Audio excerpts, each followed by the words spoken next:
আসসালামু আলাইকুম। আমাদের পররাষ্ট্র মন্ত্রণালয়ের নির্বুদ্ধিতার কারণে, অপরিপক্কতার কারণে ডক্টর ইউনূস সরকার, এটুকু বলা যেতে পারে, আবারও ভারতের কাছ থেকে মাঝারি ধরনের একটা ধাক্কা খেতে যাচ্ছে। কেন? কারণটি হচ্ছে, পররাষ্ট্র মন্ত্রণালয় থেকে একটি বিবৃতি দেওয়া হয়েছে ভারতকে উদ্দেশ্য করে, যেখানে বলা হচ্ছে যে আওয়ামী লীগের শীর্ষ নেতাকর্মীরা প্রতিবেশী ভারতে আশ্রয় নিয়েছে, সেখানে তারা দলীয় রাজনৈতিক কার্যালয় স্থাপন করে বিভিন্ন কর্মকাণ্ড পরিচালনা করে আসছে, যা অন্তর্বর্তী সরকারের নজরে এসেছে। নিষিদ্ধ আওয়ামী লীগের রাজনৈতিক কার্যালয় ও কার্যক্রম ভারতে বন্ধের জন্য বাংলাদেশ সরকার অনুরোধ জানিয়েছে। এই বিবৃতিটি কোন যৌক্তিকতার জায়গা থেকে দেয়া হলো? এটি রীতিমতো ডক্টর ইউনূস সরকারের জন্য হাস্যকর এবং যথেষ্ট পরিমাণ বিব্রতকর অবস্থার মতো। কেন এই বিবৃতিটি দেওয়া হলো? গত 8 আগস্ট বিবিসি বাংলাতে একটি রিপোর্ট বেরিয়েছে, আপনারা অনেকেই দেখেছেন। একটু ছোট করে বলি, কলকাতা লাগোয়া উপনগরীতে শয়ে শয়ে বাণিজ্যিক কমপ্লেক্স, রাত দিন লাখ লাখ মানুষের ভিড় সেখানে। ব্যস্ত এই এলাকায় একটি বাণিজ্যিক কমপ্লেক্সে এমন কয়েকজন যাতায়াত করছেন যাদের কয়েক মাস আগেও সেখানে দেখা যেত না। এদের অনেকেই মাত্র 1 বছর আগেও বাংলাদেশের সবথেকে ক্ষমতাসীন রাজনৈতিক ব্যক্তিদের মধ্যে অন্যতম ছিলেন। তারা আওয়ামী লীগ ও এর সহযোগী সংগঠনগুলোর শীর্ষ এবং মধ্যম স্তরের নেতা।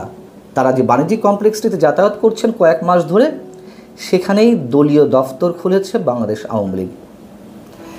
এখন এই রিপোর্টটি বিবিসিতে আসার পরে আমাদের দেশীয় গণমাধ্যমগুলোতে নানান ধরনের হইচই পড়ে গেলো। তারাও এটিকে কেন্দ্র করে স্টোরি করলো এবং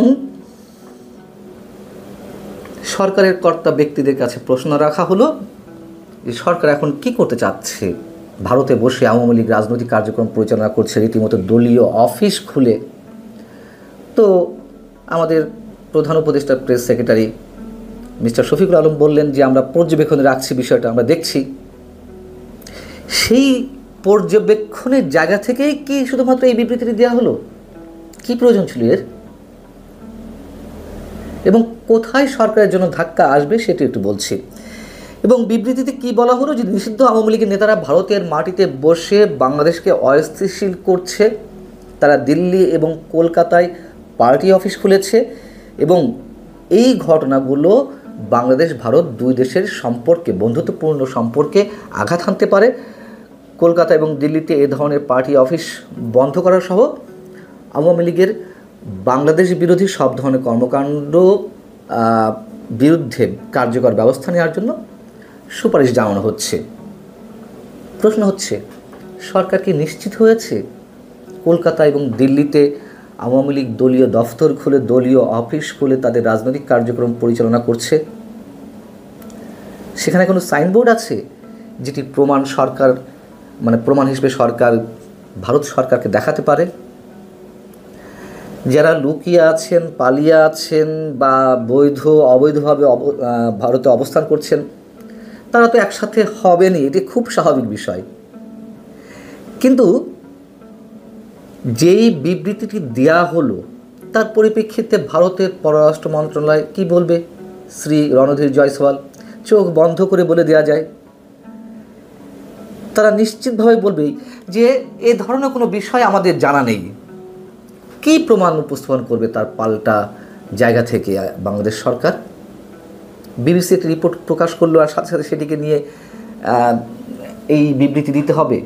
আগেই বললাম যে তারা তো বৈঠক করতেই পারে, করতে পারে মানে করছে আমরা নিশ্চিত। কিন্তু একটা কূটনৈতিক ভাষা তো থাকবে, আইনগত ভিত্তি তো থাকবে একটা অনুরোধ জানানোর সময় আরেকটি দেশকে।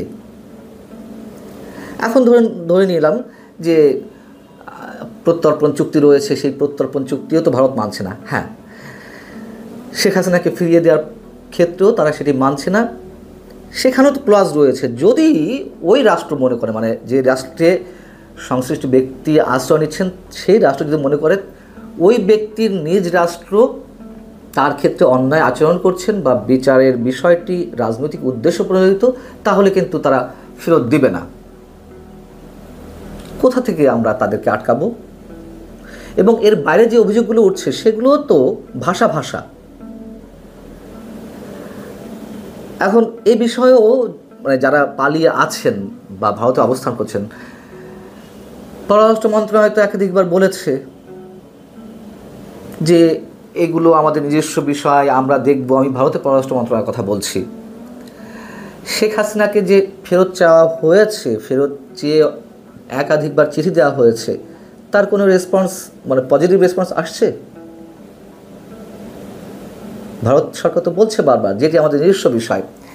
এবং শেখ হাসিনা যে কথাবার্তা বলছেন, বিভিন্ন গ্রুপ কলে তিনি অ্যাটেন্ড করছেন, নানান ধরনের অডিও রেকর্ড তার বেরোচ্ছে, সেসবের ক্ষেত্রে থেকেও মানে সেসব জায়গা থেকেও তো থাইল্যান্ডে বিমস্টেক সম্মেলনের সাইডলাইন বৈঠকে নরেন্দ্র মোদীকে আমাদের প্রধান উপদেষ্টা অনুরোধ জানিয়েছিলেন যে তার কথাবার্তা বন্ধ করতে। নরেন্দ্র মোদী কী বলেছিলেন? যে এই ইনফরমেশন টেকনোলজি যুগে তিনি পারেন না, বা ভারতের এই ধরনের কোনো নীতি নেই কারোর মুখ বন্ধ করে রাখার, মুখের ওপর বলে দিয়েছিলেন। সেই বিষয়টি আবার press secretary mister Shafiqul Alam তিনি বাংলাদেশে কী বললেন, গণমাধ্যমকে এবং একই সঙ্গে তার ফেসবুকে লেখালেখি করলেন। নরেন্দ্র মোদী বিশাল গুরুত্ব দিয়েছেন, তিনি বিষয়টি দেখছেন। তার এই বক্তব্যের পরে আবার পাল্টা বিপরীত প্রতিক্রিয়া দেখা দিল ভারতের বিভিন্ন গণমাধ্যমে, সে দেশের পররাষ্ট্র মন্ত্রণালয়ের রেফারেন্স দিয়ে, যে নরেন্দ্র মোদী একেবারেই সে ধরনের কোনো কথা বলেননি, আমি দেখছি, আমি গুরুত্ব দিচ্ছি। বিষয় হচ্ছে যে বঙ্গবন্ধুর বাড়িটি তো আর 32 নম্বরে নেই, সেখানে শোক জানানো যাবে না, শোক জানানোতে ভয়, কী না কী হয়ে ওঠে। আবার আওয়ামী লীগের দলীয় অফিস থাকুক বা না থাকুক, সাইনবোর্ড থাকুক আর না থাকুক, তারা চুপচাপ বসে থাকবে, এটি কল্পনা করা যায়? আচ্ছা, ধরে নিলাম যে আওয়ামী লীগ এটি করছে, আবারও সেই প্রশ্ন করি, কোন জায়গা থেকে এই প্রশ্নটি করবে? কেন এই প্রশ্নটি আমি আবারও করলাম? বিএনপির ভারপ্রাপ্ত চেয়ারপারসন তারেক রহমান যে বছরের পর বছর লন্ডনে বসে তিনি সরাসরি ভিডিও কনফারেন্সে দলীয় সভাগুলোতে অংশ নিচ্ছেন, দিক নির্দেশনা দিচ্ছেন, সেখান থেকে তিনি দলীয় কার্যক্রম পরিচালনা করছেন। আওয়ামী লীগ সরকার 15.5 বছরের মধ্যে যুক্তরাজ্যের হাই কমিশনে কিংবা যুক্তরাজ্যের পররাষ্ট্র মন্ত্রণালয়ের কাছে কোনো ধরনের কোনো চিঠি ইস্যু করেছে যে আপনার ওইখানে বসে, মানে আপনার দেশে বসে কেন তারেক রহমান একজন পলাতক আসামি হওয়া সত্ত্বেও এদেশের তার দল পরিচালনা করছে, কেন ভিডিও কনফারেন্সে অংশ নিচ্ছে? আওয়ামী লীগ তো ইচ্ছে করলে পারতো না, এটা তো কোনো বিষয় ছিল না। কিন্তু আমি মনে করিয়ে দিচ্ছি যে মিনিমাম একটা নৈতিক ভিত্তিতে থাকবে, একটা কূটনৈতিক সুলভ আচরণের মধ্যে দিয়ে এগুলো তো এগুলো করতে হবে। আমাদের সরকার সেটি করে ফেললো কার বাহাবা নেওয়ার জন্য? গণমাধ্যমের পক্ষ থেকে প্রশ্ন করা হয়েছিল, বা তার যে কিংস পার্টি, সরকারের কিংস পার্টি এনসিপিকে দেখানোর জন্য, মুখ রক্ষার জন্য। মুখ রক্ষা করতে গিয়ে এখন যে মৃদু একটা ধাক্কা আসবে ভারতের পক্ষ থেকে, কী প্রতিক্রিয়া আসবে আমি আগে থেকেই বলে দিলাম, চোখ বন্ধ করে বলে দেওয়া যায় যে তারা কী বলবে। এখন ধাক্কা খেতে খেতে যদি ডক্টর মোহাম্মদ ইউনূস সরকারের সেটি হজম শক্তি বেড়ে যায় তাহলে কিছু বলার নাই, কিন্তু আমাদের জন্য তো বিব্রতকর। সব কিছু হজপজ লাগিয়ে দিচ্ছে এবং নানান ধরনের ঝড়ের আভাস পাওয়া যাচ্ছে।